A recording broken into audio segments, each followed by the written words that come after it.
Hi everyone, this is Jason Zach from Nathaniel School of Music.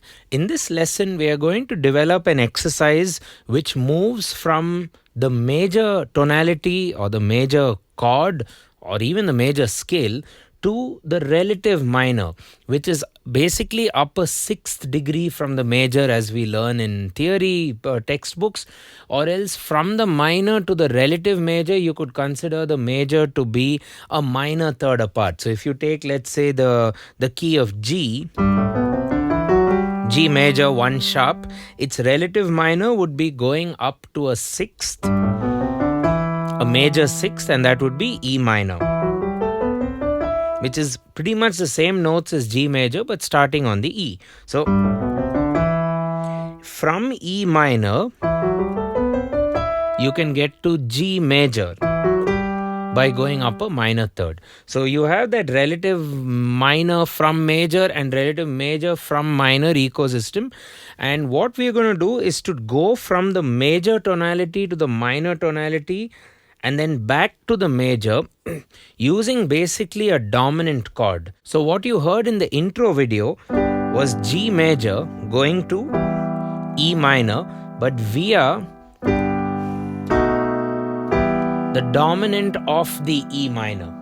Okay, so G, B seventh takes you to E minor. So G, B, E. So instead of playing that exact B7th chord, I thought we'll bring out some augmented tonality as well as add a couple of notes to the existing triad. We'll do an add 2, add 4, we'll add everything. Why not? Okay, so the entire exercise is notated for you on our Patreon page on 3 keys. In this lesson, we'll prioritize the key of G or E minor.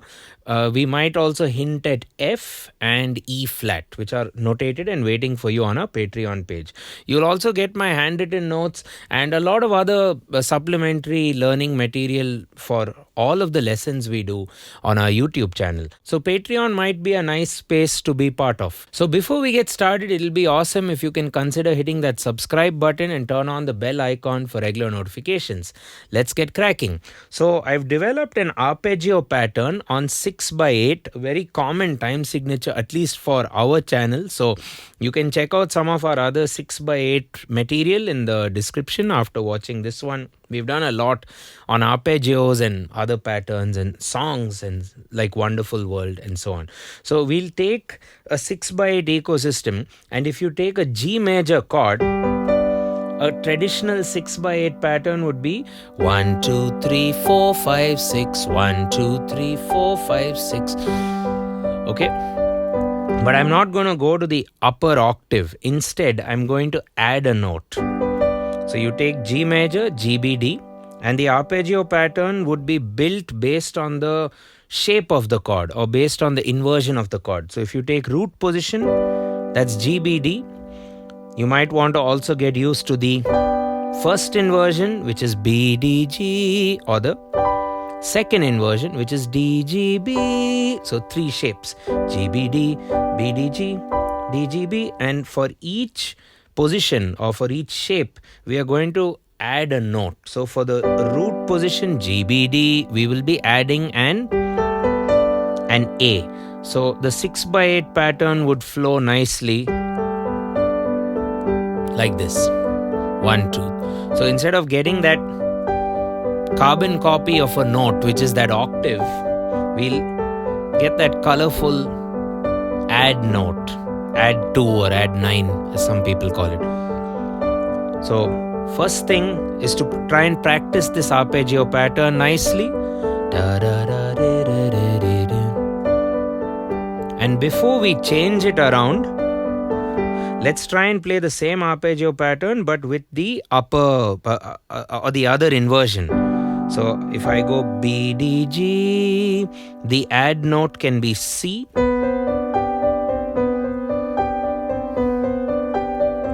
Again, coming back to root position, you're adding the 2, which is A. For the first inversion, you're adding the 4, which is C.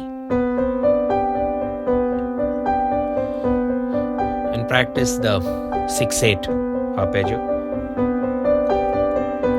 And finally, for the second inversion, which is DGB, that has the root of the chord in the center, you will be playing the major 7. So I quite like this sound. It's like a G major 7th, but a very different flavor because you're inverting it. So get acquainted with root position with the add 2, first inversion with the add 4, and second inversion with the add 7. You don't say add 7, you just say major 7. Okay, now I want to go from G major to the relative minor. It might help to have a chart ready. You can see my handwritten notes where I've given you the major scale and the relative minor scales to go with. So don't forget to get my handwritten notes. G major's relative minor, or the scale or the minor scale that has the same key signature as G major, would be E minor. So you go G major and somehow you need to end up at E minor chord in this case. So how do I do that? I can take the perfect fifth and move it up a semitone and keep the same arpeggio pattern floating.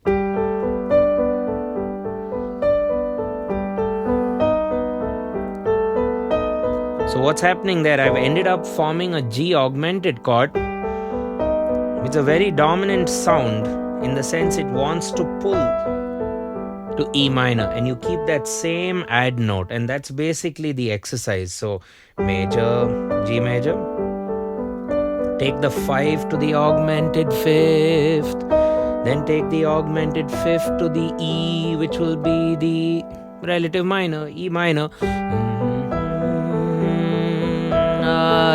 Come back, augmented. And to train your ear, try to sing the floating note, which in this case is the 5th. Pa, da, and E, D sharp or E flat, D.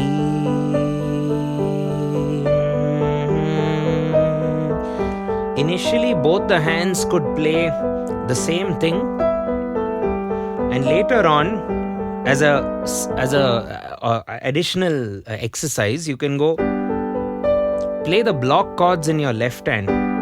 2, 3, 4, 1. Oh, 1, 2, 3, 4, 5, 6. 1, 2, 3, 4, 5, 6. 1, 2, 3, 4, 5, 6. Augmented.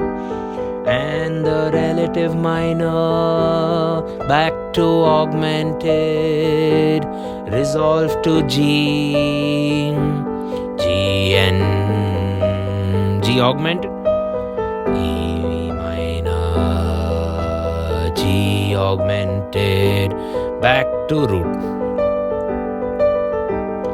So either block the chords in the left hand or carbon copy. This also becomes a good finger drill because we are engaging all of our 5 fingers while playing this exercise. And it's a bit easy on the mind also. It's just up and down. There are not too many jumbled combinations. Okay, so the root position is done. Now let's play, as I showed you earlier, the first inversion of G, which is B, D, G. And you want to add that C in there. So now what did I say? Float the 5th. Where is the 5th in the midst of all of this? The 5th is now in the middle. That's how inversions work. So in the first inversion, D is in the middle. So I want to now do the perfect 5th, augmented 5th, major 6th, getting to the relative minor, come back to the augmented, and then back. So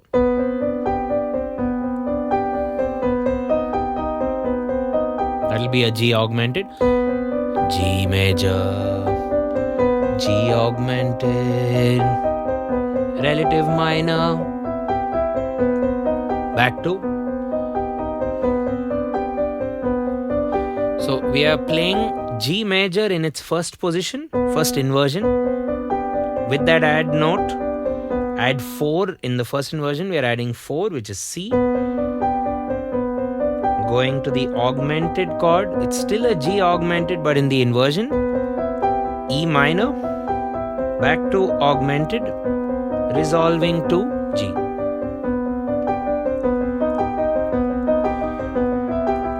E minor, back to. And then again you can practice your blocks.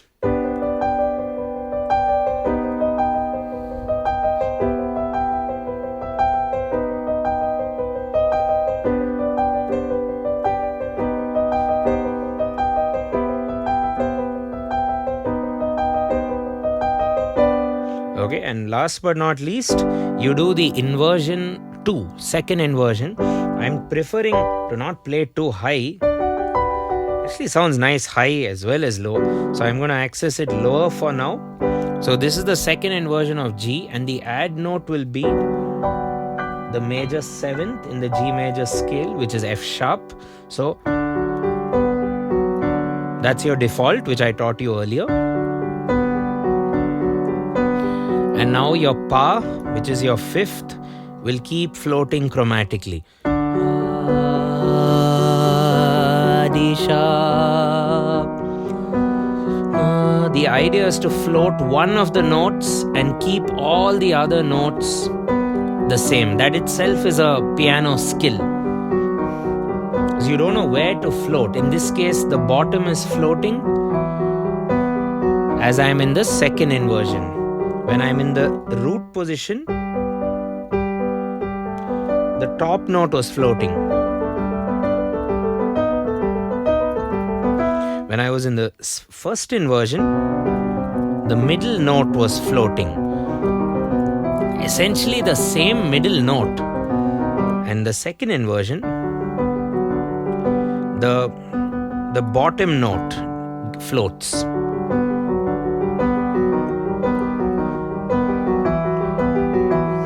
We are getting a good grip on our inversions as well, and a very famous and important chord connection, which is G major going to E minor. That's the one chord going to the 6 minor that we find in a lot of popular progressions in music over the generations. So you go G in the bass, G augmented, and E minor. So you could do a block chord system here and the arpeggio there.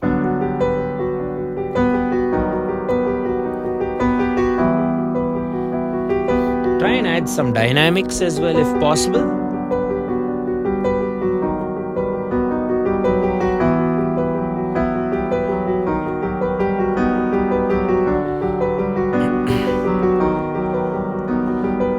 Okay, you can also do different arpeggio combos between the right and left. I'm definitely encouraging you to watch my lesson in the description called Chaotic Arpeggios, where we took the song Wonderful World and did a lot of this sort of polyrhythmic stuff to the two hands. Things like this, you know. But this lesson is more to just go from G major to E minor via that dominant or augmented chord.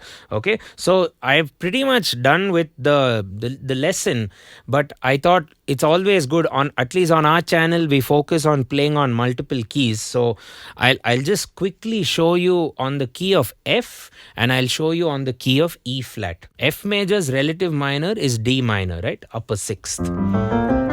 F major 1 flat, B flat, and yeah, go into your root position and do your thing. Add 2 of F will be G. You can see our notes and the notation, it's all there for you.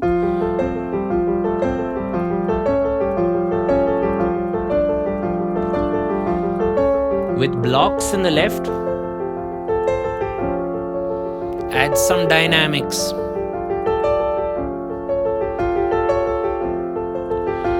Crescendo and decrescendo. And then bring in your inversion with the add 4.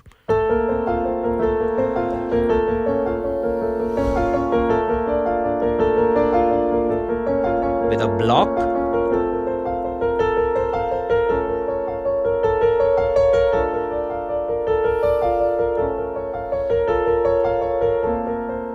Okay, and then finally the second inversion with the major seventh. What is the major seventh of F? E. So where the floater note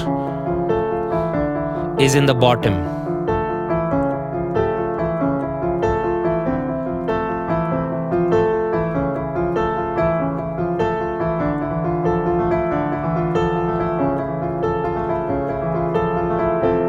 Okay, that was the key of F, whose relative minor is D minor, and the connecting chord would be the F augment, D minor, which is also kind of similar to any A7th, A dominant going to D minor. Okay, last key with the aim of getting a more comprehensive workout would be E flat. E flat has 3 flats, and his relative minor is C minor. So you plant your hand on E flat major, find that add 2, which is F, climb. You might want to use your ring finger in the left hand to start off. Let's do it with the blocks now.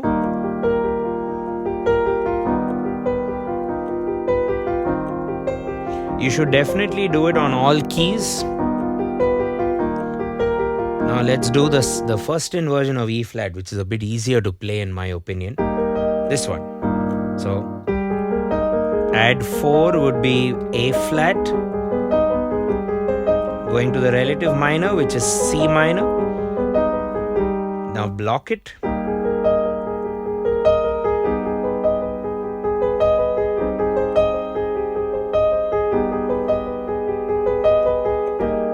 Okay, and last but not least, second inversion of E flat major, which is B flat, E flat, G. So get my hand going, find the major 7, and find a finger, a free finger. The bottom note floats.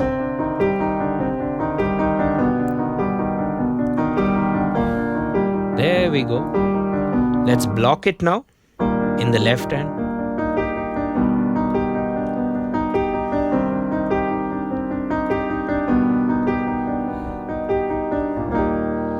Okay, so all in all, I think a nice fun musical exercise to pass the time on the piano, and also figure out a few things along the way, like major going to relative minor, back, introducing an augmented chord in the middle, conquering the 6/8 time signature, bringing in some add chords, different add chords, also based on the inversion. So we are also working on our inversion. So I guess a combo piano exercise, as most of our lessons are when it comes to piano. I like to work on a lot of things, from inversions to theory to hand independence and arpeggios and whatnot. So hope you found the lesson useful.